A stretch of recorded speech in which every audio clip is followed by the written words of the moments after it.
Hi good morning. So మళ్ళీ morning routine start అయిపోయింది అనమాట. మంచిగా లేచిన వెంటనే బ్రష్ చేసుకొని ఒక గ్లాస్ వాటర్ తాగేసి నెక్స్ట్ వేడిగా ఫ్రెష్ మిక్స్ చేసుకొని తర్వాత మనం ఏం వంట చేయాలని ఆలోచిస్తూ ఉంటే ఫ్రిడ్జ్ ఓపెన్ చేస్తే మనకు కనిపించిన వెజిటేబుల్స్ తీసేసి బయట పెట్టుకొని మంచిగా వాష్ చేసుకోవాలి. చేస్తాను. నెక్స్ట్ ఫ్రెష్ తాగేసాక వెజిటేబుల్స్ కట్ చేసుకొని పప్పు ప్రిపేర్ చేస్తున్నాను అండ్ గుత్తి వంకాయ ఫ్రై. సో పప్పుకి అన్నీ కట్ చేసేసి దాంట్లో వేసేసాను. నెక్స్ట్ గుత్తి వంకాయని నీట్గా కట్ చేసి దాంట్లో ఏమన్నా యానిమల్స్ ఉన్నాయేమోనని చూసి సాల్ట్ వాటర్లో వేసుకొని నీట్గా వాష్ చేశాక, యాక్చువల్గా అందరూ డీప్ ఫ్రై చేస్తారు, నేను వచ్చేసి ఎక్కువ ఆయిల్లో ఫ్రై చేయడం ఇష్టపడను. అందుకనే మన దగ్గర ఎయిర్ ఫ్రైయర్ ఉంది కాబట్టి దీంట్లో జస్ట్ ఒక 15 minutes అనమాట 120 degreesలో నీట్గా ఫ్రై చేసుకున్నాము. అది మంచిగా సాఫ్ట్ అవ్వాలి. ఈలోపు పప్పు పెట్టేసాము. సో అది విజిల్ వచ్చేస్తుంది చూడండి, జాయిన్ అని వచ్చేస్తుంది విజిల్.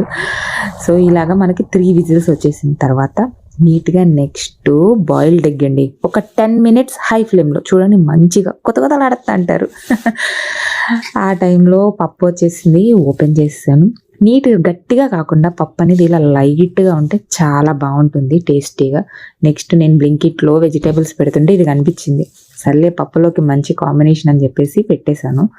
అది నీట్గా తాలింపులోనే కాకుండా నీట్గా ఫ్రై చేద్దామని చెప్పేసి మంచిగా చేస్తున్నాను. ఇవి అందాక వచ్చేసి విడిగా తినడానికి, ఇవి పప్పులో వేయడానికి కూడా వేసాను. మళ్ళీ దేంట్లోనే నాకు తాలింపులు ఎక్కువ ఉండడం ఇష్టం, అందుకనే పప్పులో ఎక్కువ తాలింపులు, జీరా, మంచి ఫ్లేవర్ కోసం ఈ చిన్న ఉల్లిపాయ అంటే గార్లిక్ అంతే వేసుకొని నెక్స్ట్ ఇదేంటబ్బా పేరు గుర్తురాట్లా, ఇంగువ పౌడర్ వేసేసుకున్నాను. పప్పులో ఈ ఇంగువ మంచి ఫ్లేవర్ వస్తుంది. ఇది చూడండి, పప్పులో వేసుకున్న తాలింపు ఒక సౌండ్ వస్తుంది, ఆ సౌండ్ భలే ఉంటుంది. అప్పుడే పప్పు మంచిగా మిక్స్ అవుతుంది తాలింపులో. మనం గుత్తి వంకాయ చేసుకుంటున్నాం కదా ఫ్రైకి, అది చూడండి అయిపోయింది ఎయిర్ ఫ్రైయర్. జస్ట్ చెక్ చేస్తున్నాను, ఇలా గుచ్చి సాఫ్ట్గా అయిపోయింది వంకాయ వచ్చేసి. దాన్ని నీట్గా తీసుకొని సక్సెస్. మళ్ళీ గుత్తి వంకాయ ఫ్రైకి తాలింపు పెట్టేసి కొన్ని తాలింపులు వేసుకొని దాంట్లో జస్ట్ ఒక హాఫ్ ఆనియన్ అనేది వేసేసాను మంచిగా ఆ పొడుం కోసం. సో వంకాయలో స్టఫ్డ్ కారపొడి పెట్టాను. ఏంటిది అంటే అది కొబ్బరి కారం అంటారు, అది వీడియో తీయడం మర్చిపోయాను.